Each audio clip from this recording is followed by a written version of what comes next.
अब जो तीसरा पॉइंट है हमारा, जब अवतल दर्पण में कोई वस्तु कहां पे स्थित हो, वक्रता केंद्र और फोकस के बीच स्थित हो, यानी कि सेंटर ऑफ कर्वेचर और हमारे फोकस के बीच जब कोई वस्तु हमारा स्थित हो तो उसका प्रतिबिंब कहां बनेगा, उसका प्रतिबिंब कहां बनेगा, कैसा बनेगा, कैसा साइज का होगा, ये पूरा डाटा देखते हैं डायग्राम की मदद से।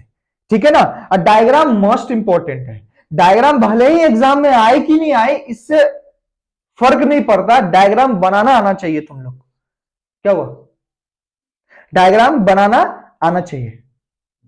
समझ में आया ना। ये बहुत किसी को याद होता है, पूरा का पूरा टेबल को रट लेता है वो, जब सी पर हो तो कहां बनेगा, कैसा बनेगा। रटना तुम लोग के लिए एक सेकंड के लिए देखना, ट्राई करके देखना, मुश्किल है, लेकिन इसके बाद मुश्किल नहीं लगेगा, इसके बाद मुश्किल नहीं लगेगा।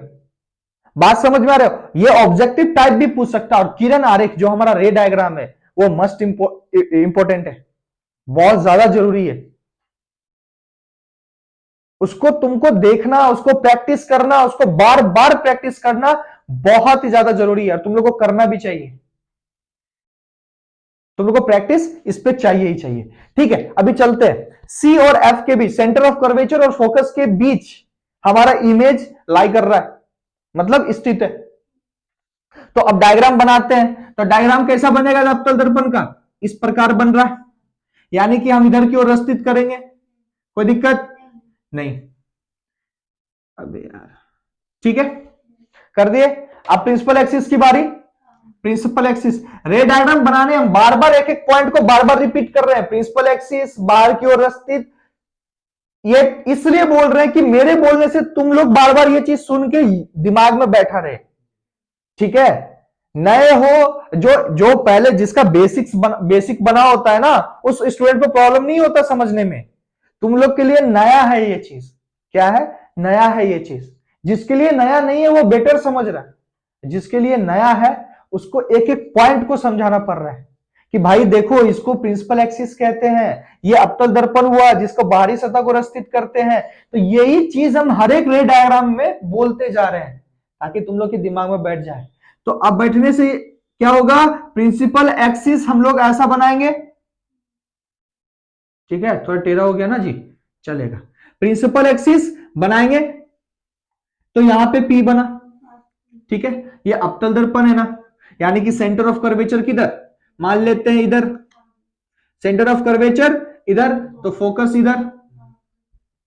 तो कहेगा फोकस इधर क्यों होगा, याद है हम डायग्राम बनाया था एक, कब, कल ही डायग्राम बनाया था सबसे पहला, जब रिलेशन निकालने जा रहे थे किसके किसके बीच में, वक्रता त्रिज्या और फोकस, फोकस के बीच में कि फोकस दूरी के बीच में, फोकस दूरी और वक्रता त्रिज्या में। फोकस दूरी यहां पे कौन हो गई, पी और सी ना, पीसी हो गई फोकस दूरी।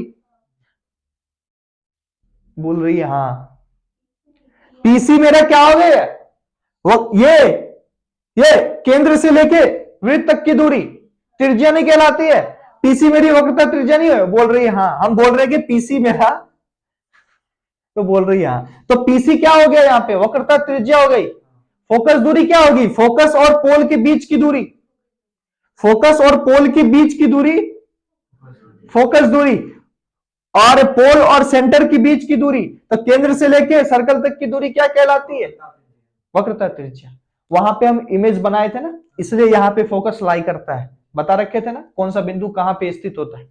चलो अब आगे चलते हैं। हमारा अब कहां पे स्थित है भाई इमेज, सी और एफ के बीच में, that means centre of curvature और फोकस के बीच में कोई इमेज मेरा ऐसा लाई कर रहा है, मतलब स्थित है। ठीक है, अब मेरा इमेज कैसा बनेगा, अब मेरा इमेज कैसा बनेगा, एक तो इसके समांतर निकालेंगे, एक तो समांतर निकालेंगे, तो जाहिर सी बात है जब इसके समांतर कोई किरण लेते हैं, दैट मींस प्रिंसिपल एक्सिस के समांतर किरण लेते हैं, हम लोग को पता है परावर्तन के बाद किधर निकलेगी, फोकस से होते हुए निकलेगी, किससे होते हुए निकलेगी, फोकस से होते हुए निकलेगी।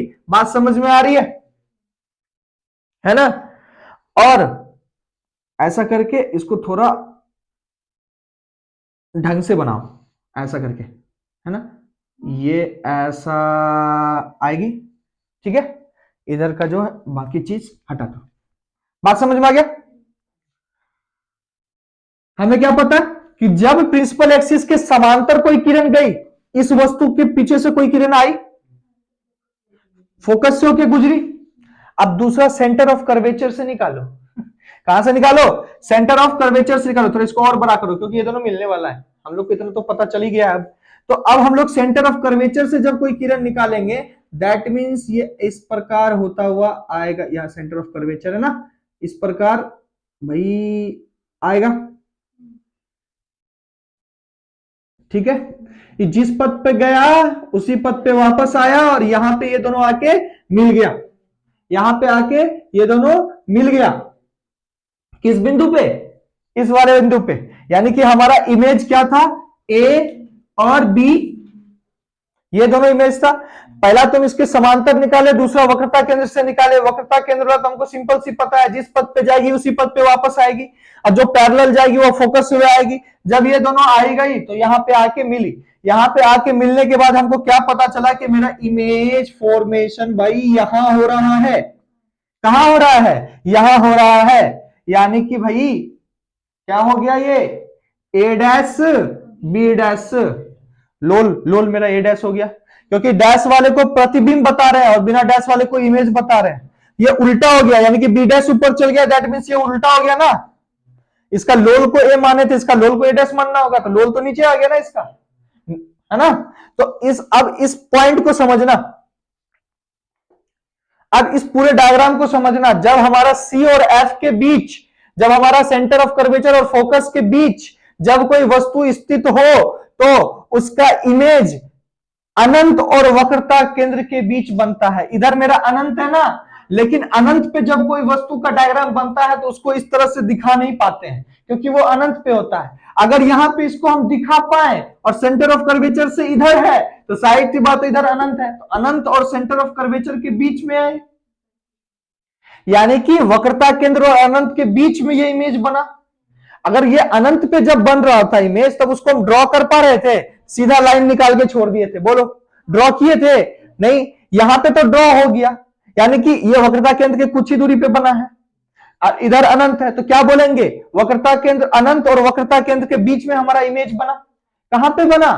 अनंत और सी के बीच, अनंत और सी के बीच। अब मेरी बात को ध्यान से सुनना, बना तो दर्पण के इसी साइड है ना, तो वास्तविक यानी कि रियल इमेज हुआ, रियल इमेज हुआ। वास्तविक, वास्तविक तो उल्टा, देखो उल्टा बना भी है हमारा, और वस्तु से बड़ा आवर्धित, वस्तु से बड़ा आवर्धित, काफी बड़ा बन रहा है ना, वस्तु से बड़ा बन रहा है ना, आवर्धित। आवर्धित बोलो या वस्तु से बराबर हो, बात समझ में आ रही है ना। इमेज मेरा ये हो गया, वस्तु से बड़ा। इस पॉइंट में किसी को कोई दिक्कत? एक भी पॉइंट ऐसा किसी भी चीज में अगर आ रहा है ना, डाउट ऐसा फील हो रहा है कि है, पूछना है तो पूछ सकता है बेशक। अगर हम आगे बढ़ जाए ना फिर पीछे पूछना, फिर प्रॉब्लम हो जाएगा। बात है ना, हम आगे बढ़े, है कि नहीं? समझ में आया ना? अभी ये कहां पे है? जब यहां फोकस पे था तो कहां बन रहा था? जब ये फोकस पे था तो कहां बना था? पिछला दूसरा नंबर क्या बताए थे? अभी फोकस वाला में बताए थे कहां बन रहा था, है ना। समझ में आ गया सबको? चलिए अगला पॉइंट, चलो।